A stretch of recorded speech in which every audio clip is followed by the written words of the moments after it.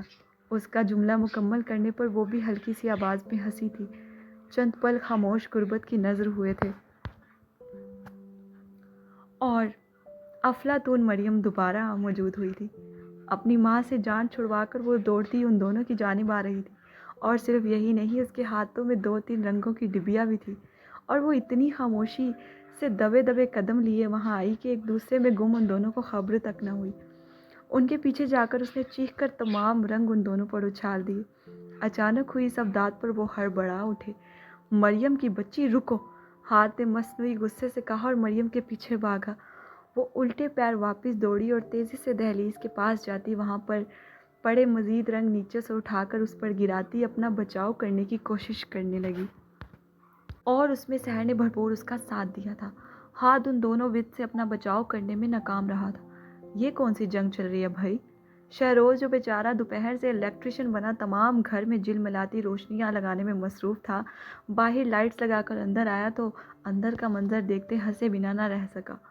ہولی والی جنگ، جواب دیتے ہاتھ نے ایک رنگ مٹھی میں بھر کر سحر پر پھینکا تھا۔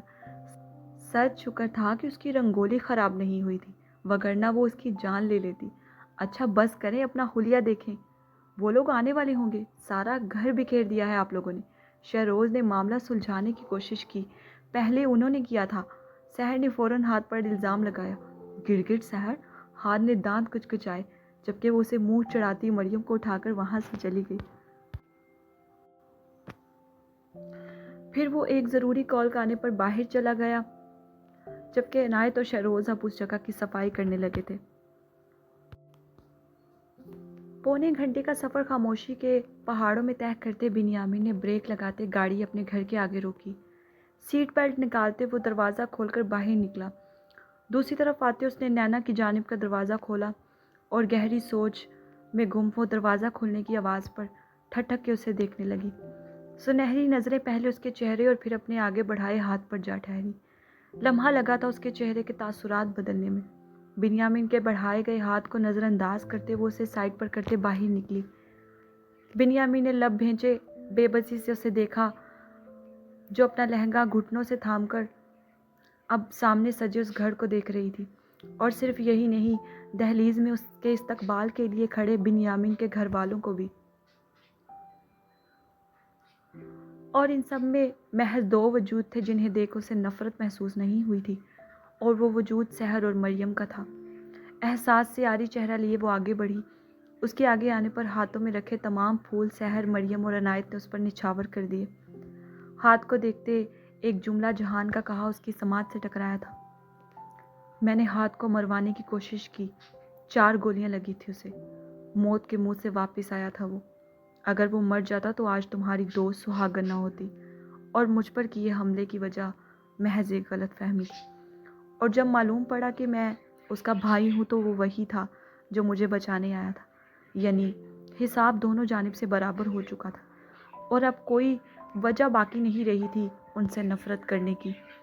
دونوں طرف کے فریقین نے ایک دوسرے سے ایک سا سلوک کیا تھا۔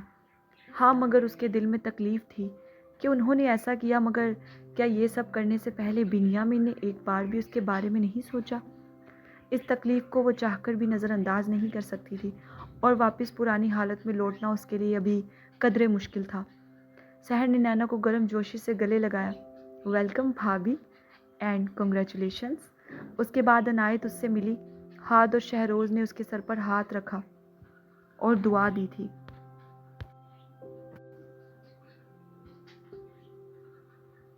سدا سہاگن رہو۔ بنیامین اندر داخل ہونے لگا جب سحر اس کے راستے میں کھڑی ہو گئی۔ ارے، ایسے اندر نہیں جانے دوں گی میں۔ بنیامین مسکرایا، اور اس سے پہلے کچھ کہتا نینا اس کے سائڈ سے گزرتی اندر چلے گی۔ اس کے اس برتاؤ پر سحر کے چہرے کی مسکراہٹ سمٹی تھی، اور یہ جاتی مسکراہٹ ہاتھ کو کھلی تھی۔ بنیامین اس معاملے میں بے بس ہوا تھا، اور اپنی بہن کے چہرے کی مانند بڑھتی خوشی اسے بھلی نہیں لگی تھی، مگر وہ جانتا تھا نینا پیار کرتی ہے سحر سے، بس شاید وہ ہاتھ اور شہروز کو دیکھنا نہیں چاہتی تھی۔ خیر، دیکھنا تو وہ اسے بھی نہیں چاہتی تھی۔ اسے اس سب سے باہر نکلنے کے لیے وقت درکار تھا، اور وہ چاہتا تھا وہ وقت لے، مگر ٹھیک ہو جائے، پہلے کی طرح۔ دوسری جانب سحر کو دکھ نہیں ہوا تھا۔ جتنا سب کچھ بھی ان کے ساتھ ہوا تھا، اس کی نظر میں نینا حق پر تھی۔ مریم نینا کو پکارتے اس کے پیچھے دوڑ لگا گئی، اور اسے غلط راستے کی جانب جاتے دیکھ وہ اس کا نیچے لٹک رہا سرخ اور روسی دوپٹے کا سرا تھامتے اسے بنیامین کے کمرے کی جانب لے جانے لگی۔ نینا بھی نیم مسکراتے اس کے ساتھ ہو لی۔ بنیامین نے خاموش کھڑی سحر کے سر پہ پیار سے ہاتھ رکھا۔ اسے دیکھ وہ بھی مسکرائی۔ مبارک ہو بھائی، سحر نے اس کے ہاتھ تھامتے کہا۔ خیر مبارک، آئی تھنک سو اب ہمیں چلنا چاہیے، شہروز نے کہا اور بنیامین سے بغل گیر ہوا۔ تھینک یو دوستو، بنیامین نے شہروز اور ہاتھ سے کہا۔ ہاتھ نے بنیامین کا کندھا تھپتھپایا۔ اتنے میں اس کا فون بجنے لگا۔ ایکسکیوز می، وہ ایکسکیوز کرتا واپس باہر چلا گیا۔ عنایت، میں گاڑی میں ویٹ کر رہا ہوں، تم مریم کو لے کر آ جاؤ۔ وہ سر ہلاتی ان کے پیچھے چلی گئی۔ ان کے جاتے ہی ہاتھ نے اداس کھڑی اپنی مہارانی کو کندھے سے حصار میں لے لیا۔ اٹس اوکے، وہ بڑبڑائی، میں ٹھیک ہوں۔ مزید اس نے کہا، وہ حق پر ہے۔ ہاتھ خاموشی سے لب بھینچے اسے دیکھتا رہا، پھر وہ گردن اٹھا کر اسے دیکھتے چہک کر بولی، ہم بھی گھر چلے، صبح ناشتہ لے کر آئیں گے۔ ہاتھ نے جھک کر اس کی پیشانی چومتے کہا، شیور۔ بنیامین کال سن کر واپس اندر آیا تو سحر اور ہاتھ کو بھی جانے کی تیاری پکڑے دیکھتا افسردہ ہوا۔ ہم جا رہے ہیں بھائی۔ بنیامین کچھ کہنے لگا، مگر اس کے پیچھے کھڑے ہاتھ کے اشارہ کرنے پر خاموش ہو گیا۔ پھر ایک تھکاوٹ زدہ سی سانس کھینچتے بولا، ٹھیک ہے، خیر سے جائیں، اپنا خیال رکھیے گا بھائی۔ سحر زور سے اسے لپٹی تھی۔ عنایت بھی مریم کو لیے باہر آئی۔ وہ ان سب کو باہر تک سی آف کرنے گیا تھا، اور چند پلوں کے بعد واپس اندر آیا۔ پورے گھر کو انہوں نے ان چند گھنٹوں میں دلہن کی طرح سجا دیا تھا۔ بنیامین ارد گرد دیکھتے ہلکا سا مسکرایا، اور قدم اندر اپنے کمرے کی جانب بڑھا دیے۔ عنایت کے جانے کے بعد نینا نے پھولوں سے سجے اس کمرے کو دیکھا تھا۔ یہ سب کیا ہو گیا؟ میں نے ایسا تو خواب میں بھی تصور نہیں کیا تھا۔ بنیامین کے گھر اور کمرے کو دیکھ دیکھ کر وہ کڑ رہی تھی۔ جتنا رونا دھونا تم نے مچا رکھا تھا یہ تو ہونا ہی تھا۔ دماغ نے فوراً جل بھن کر جواب دیا۔ اپنی پیشانی پر آئے پسینے کی نمی کو ہاتھ کی پشت سے صاف کرتے وہ پیچھے سے آتے قدموں کی چاپ پر مڑی۔ پلٹ کر دیکھا تو پشت پر ہاتھ باندھے چوکھٹ کے بیچوں بیچ بنیامین کھڑا تھا، جس کے ہجر میں کل رات رو کر کاٹی تھی اس نے۔ آج وہ اس کا حاصل بنا سالم سامنے موجود تھا۔ آج وہ اس کی دسترس، اس کے عقد میں اس کے نام سے منسوب تھی۔